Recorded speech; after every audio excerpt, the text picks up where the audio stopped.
Day 9 Vlogmas. These are getting harder and harder to do because I have kind of predetermined what I'm going to talk about and I don't like what I'm talking about. Specifically, I am reviewing Vertigo comics.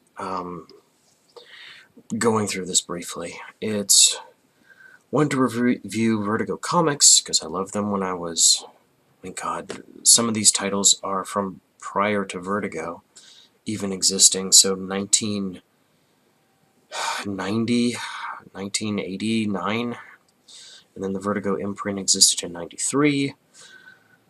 Some of the titles had already existed for almost 3 years for Shade the Changing Man. Some of the other ones had already been around for 4 or 5 years. It was longer in the case of Swamp Thing, I believe.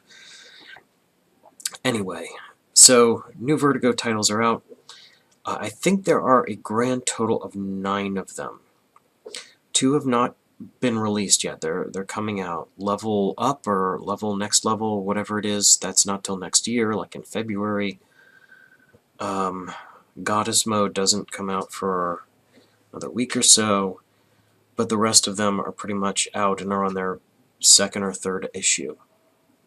And it's more been, 9 titles. They're $3.99 a piece, so 4 times 9, this is like $36 a month to get all of them. Although it's getting easier, because I'm just eliminating them left and right, the ones that suck. And there's just a fair number of them. There's like 2 or 3 so far. I just have not... we're done. I'm not going to give them a second chance. There's 2 more, House of Whispers and Books of Magic, that I'm willing... House of Whispers because it is a poorly made comic book, but the writing is actually not awful. Might just be because this writer has never written comics before, which begs the question, why on earth is she writing a comic book? Why are there so many people writing these Vertigo comics who have never ever written a comic before? When Vertigo started, it was veterans or people who had really just proved that they were awesome writers. So what the fuck? So, anyway, getting off track, ish. For Vlogmas Day 9, I am reviewing American Carnage. So, of course I need to talk about Love Camp Number 7 from 1969. It's a porno from 1969. I believe it was Italian. And let's get into this. And I'll get to the point in a moment. Love Camp Number 7. Love Camp 7. From Something Weird Video, I quote, "In a world of roughies, there's sick, there's offensive, and then there's Love Camp 7. It is a one-stop market for all of your misogynistic needs." This is a porno that came out in 1969. Once again, I think it was Italian. And it was essentially the first, really the first big entry into this genre of Nazi porn, where we have in the late 60s, early 70s, a generation had passed since World War II, and to the point where we all understood Nazi was shorthand for just evil person, like just pure evil. I mean, between the horror of the Auschwitz and American propaganda, there was just this picture in everyone's mind by the 70s that it was just pure evil. And this started an entire genre of porn, because I believe, my belief, is that you don't have to go through the trouble of dehumanizing your enemy. They're Nazis. It's Nazis. You don't need to explain anything. They're just evil dudes. They're the evilest dudes. They're the evilest real-life dudes. They're not made-up guys who are ridiculously evil. They are just beyond evil to begin with. So, in a porno, where you're not really spending a lot of time with exposition, you could just say, put someone in a black uniform with a little swastika, and we're done. They're evil guys. You don't need to explain anything. It's why caricatures and cliches appear in comics, movies, video games. It just is a way to, we don't really have time to explain all this, so look, we're just putting him in a Nazi uniform, having him act like a stereotypical Nazi. We don't have to explain too much here. You'll probably get the idea. So there's just this sort of Nazi fetishism that was in the 70s where it was like, look, we want evil dudes doing a particular kind of evil and sexy thing. We want our misogyny, torture, bondage, all in one shop, and we don't want to have to explain who these guys are or why they're bad guys. They're Nazis. You're done. On a similar note, I just read this comic book called American Carnage, where the bad guys are white supremacists. I don't know why.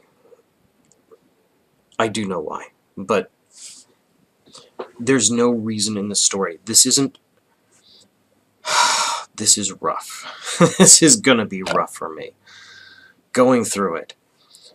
The comic book does not say that it takes place in the future. It does not take place in an alternate universe. It does not take place in the 50s. I mean, dear God, this storyline with the character who worked for the FBI, I believe, and he's half black, and he's trying to infiltrate a white supremacist group. If you had said this book takes place in, you know, the 1980s, this would have been cutting. It's like, oh my God, because there were actually lynchings in the 70s. I think the last official lynching, where it was someone who was captured and subdued. They weren't fighting. It wasn't a fight. They were just essentially executed by bad people. The last time that happened was in the early 80s, I believe. It was just a one in the 80s. But prior to that, and in the 50s, of course, the 50s and 60s, throughout the Civil Rights Movement, very tumultuous times. This takes place today. It's like, because of what happened in the 80s and 70s, there aren't vast numbers of white supremacists. And I want to say that this person, the person who wrote American Carnage, is trying to make a serious story. Vertigo did serious stories at once upon a time, or did realistic historical or slice of life, or, you know, just where it's not really fantastical elements, but it's horrific or interesting or shocking or whatever because of the realistic elements, how they're portrayed. This is Nazi porn again. We want to dehumanize an enemy. We're real lazy. I mean, we're not going to explain why these are bad guys. We're just going to say they're bad guys.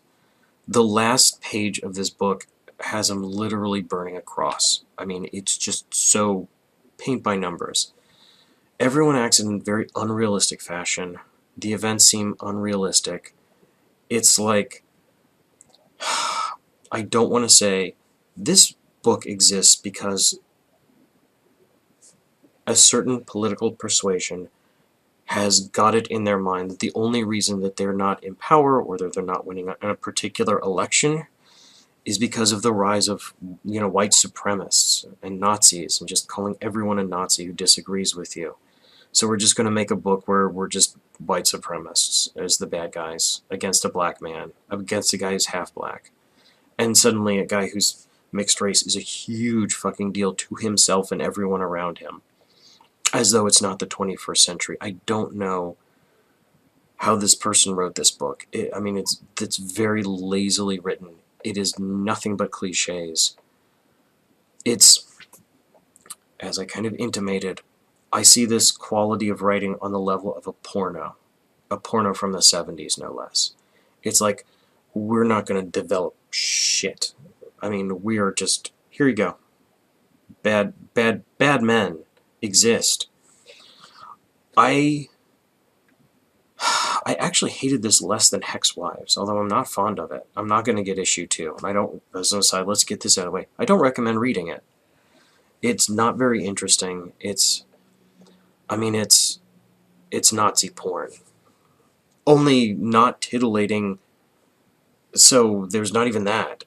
I mean, it's just, or even with the uniforms or anything, it's just, here's a bunch of people, they're white trash, and they're evil, but somehow they're super powerful Illuminati because of the patriarchy. I mean, I don't want to accuse them of being SJWs. They are so obviously SJWs, though, I have to at least comment on it. I mean, in this day and age, having your villains be white supremacists, seriously. And that's it. Not vampires, not aliens, not anything even remotely interesting. And saying this isn't an alternate series of events or the past or future or anything. Portraying this realistically, you are implying that you believe this is the state of things today. Very risible. Like I said, I wasn't going to even review this. I read it and I'm like, I don't want to review this. So then I reread it, which did not make me happy. And two things. One, this is a Vertigo title. And I'm reviewing Vertigo titles. This is one of them. One of only 9, if I'm following this right. And two, at some point, they accused the supremely evil guy we briefly glimpsed. I don't even think, barely mention his name. Know nothing about the guy. The supremely evil guy might be a libertarian. The implication, and I would just say, well, that's just a turn of phrase or something, except the way this is set up, the way that it is presented, I assume I am supposed to read something deeper into everything. I mean, this isn't fantasy, this isn't horror, this isn't philosophical, there's nothing here except for white supremacists literally burning a damn cross. So if I'm supposed to read into this, am I supposed to read into libertarians are secretly white supremacists? Because that seems like one possible interpretation of this. I am a Vertigo Comics fan, and I am a libertarian. So I'm going to take exception to this. I'm going to say it's risible. It's not interesting. Once again, it's slow, which would be fine if there was great art or a lot of intense writing and characterization or anything like that. I mean, look at how slow the Books of Magic was back in the day, back in 90 whatever, or anything like that, or Black Orchid or something, which tended to be kind of slow.